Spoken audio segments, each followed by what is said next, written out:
ഓർമ്മ ഇപ്പോഴത്തെ കഴിഞ്ഞ നാളത്തെ ജീവിതം ഏതായാലും ചില ഭാഗങ്ങളുടെ സ്ലൈഡിന്റെ ഭാഗമാണ് ഞാൻ ഇപ്പൊ പറഞ്ഞത്. അപ്പൊ ആ സ്ലൈഡ് നമുക്ക് കുറച്ച് കഴിയുമ്പോൾ എൻ്റെ ഒരു സാധനം ഉണ്ടായിരുന്നു.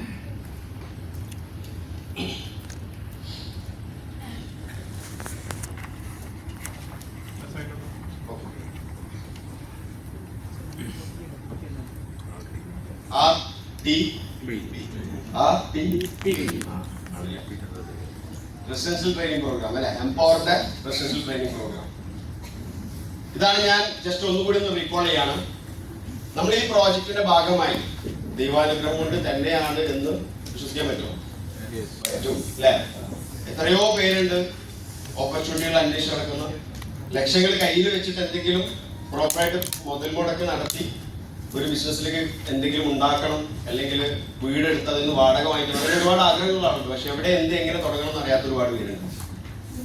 നമ്മുടെ ചുറ്റുപാടുമുള്ള ആളുകൾ നോക്കുകയാണെങ്കിൽ ഓപ്പർച്യൂണിറ്റി സീക്കേഴ്സ് ആണ്, ഓപ്പർച്യൂണിറ്റി അന്വേഷിച്ച് നടക്കുന്നത് തന്നെയാണ്. അതിന് സംശയമൊന്നുമില്ലല്ലോ. ഓക്കെ, ഇവിടെ എംപവർ എന്ന് പറയുന്ന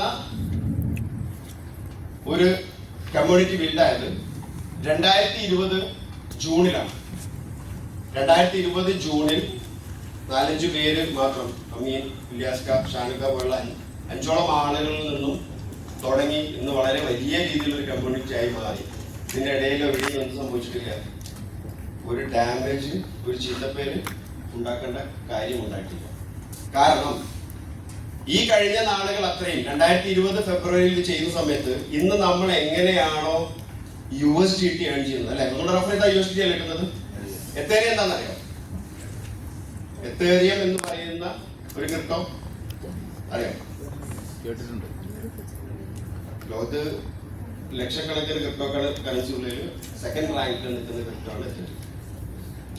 ഒരു എത്തേരിയത്തിന് 20,000 രൂപ, ക്ഷമിക്കാം 20,000 ഇല്ല, ഒരു എത്തേരിയത്തിന് 20,000 രൂപ ഉള്ളപ്പോൾ 0.25 എത്തേരിയം ജോയിനിങ് ഫീസിലൂടെ ആളുകൾക്ക് റഫറൽ പ്രോഗ്രാമിലൂടെ സ്റ്റാർട്ട് ചെയ്ത ഒരു പ്രോഗ്രാം ആയിരുന്നു ഫോർസാച്ച് എന്ന് പറഞ്ഞ പ്രോഗ്രാം. ഫോർസാച്ച് അതും ഡീസെൻട്രലൈസ്ഡ് ആയതാണ്, ഡീസെൻട്രലൈസ്ഡ് തന്നെയാണ് ഇന്നും. അത് ഡീസെൻട്രലൈസ്ഡ് ആയതുകൊണ്ട് ഇന്നും നിലനിൽക്കുന്ന ഒരു പ്രോഗ്രാം തന്നെയാണ്. പക്ഷേ എത്തേരിയം തുടങ്ങിയത് ഈ വോളറ്റൈൽ, നമുക്കറിയാം എത്തേരിയത്തിന്റെ വില 4 ലക്ഷം രൂപയാണ് ഓൾമോസ്റ്റ്. അന്ന് 20,000 രൂപയ്ക്ക് 20,000 രൂപ മാത്രം ഉണ്ടായിരുന്നത് എത്തേരിയം ആളുകളൊക്കെ റെഫർ ചെയ്യുന്ന സമയത്ത് 0.25 ആണ് എന്താണ് ആളുകൾക്ക് ഡിസ്ട്രിബ്യൂട്ട് ചെയ്ത് പോകുന്നത്. റെഫർ ചെയ്യുന്ന ആളുകൾക്ക് നമുക്ക് USDT കിട്ടുന്ന പോലെ റെഫറൽ ഡിസ്ട്രിബ്യൂഷൻ ആയിട്ട് ഉണ്ടായിരുന്നു. അപ്പൊ ഇന്ന്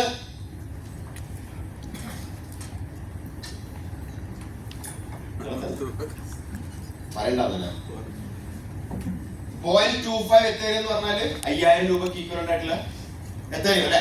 പക്ഷെ എത്തേരിയം എന്താണ് ഗ്രാജുവലി അത് കൂടിക്കൊണ്ടിരുന്ന സമയത്ത് ഇപ്പൊ നമ്മൾ പ്ലാനിൽ USDT ഒക്കെ പറഞ്ഞു കൊടുക്കുന്ന സമയത്ത് എന്ന് പറഞ്ഞ എമൗണ്ട് തന്നെയാണ് ഓൾമോസ്റ്റ് നാളെ. ചെറിയ ഒരു പക്ഷേ USDTയുടെ വില വ്യത്യാസം മാത്രം ഉണ്ടാവും അല്ലെ.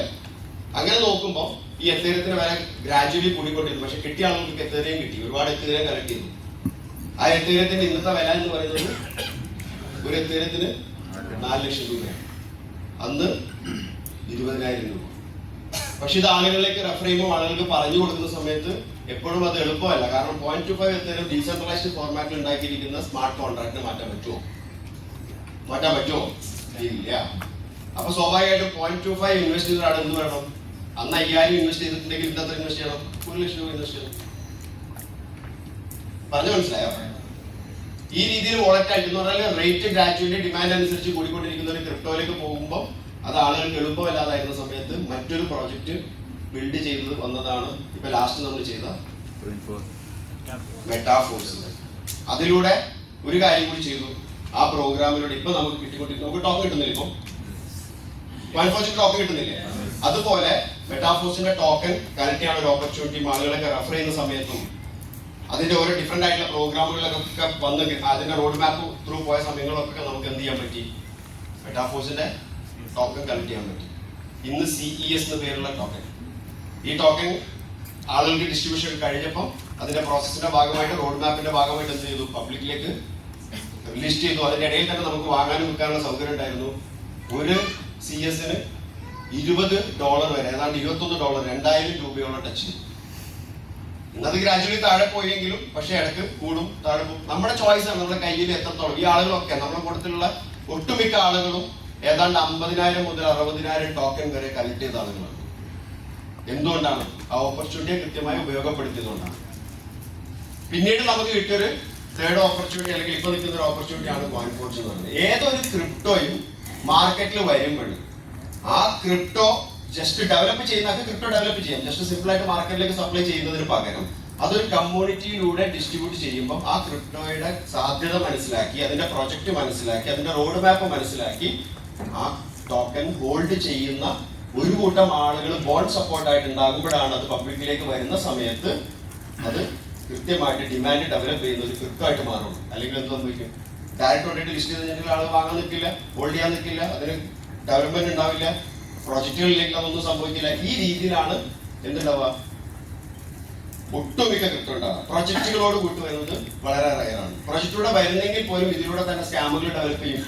പല ആളുകളും ടോക്കൺ വാങ്ങിക്കുന്ന സിസ്റ്റത്തെ കുറിച്ച് കുറെ ചെയ്യും, എന്നാൽ അവസാനം അവർ നിർത്തിക്കളയും. പക്ഷെ നമ്മുടെ സിസ്റ്റം, നമ്മുടെ റഫറൽ പ്രോഗ്രാം ഡീസെൻട്രലൈസ്ഡ് മെക്കാനിസത്തിൽ വെച്ചതുകൊണ്ട് നമ്മുടെ പ്രോഗ്രാമുകൾ, എംപവർ എടുത്ത എല്ലാ പ്രോഗ്രാമുകളും അത് ഡീസെൻട്രലൈസ്ഡ് ആയതുകൊണ്ട് ആ പ്രോഗ്രാമുകളൊക്കെ എന്നും ഏത് കാലം നിലനിൽക്കുന്നതാണ്.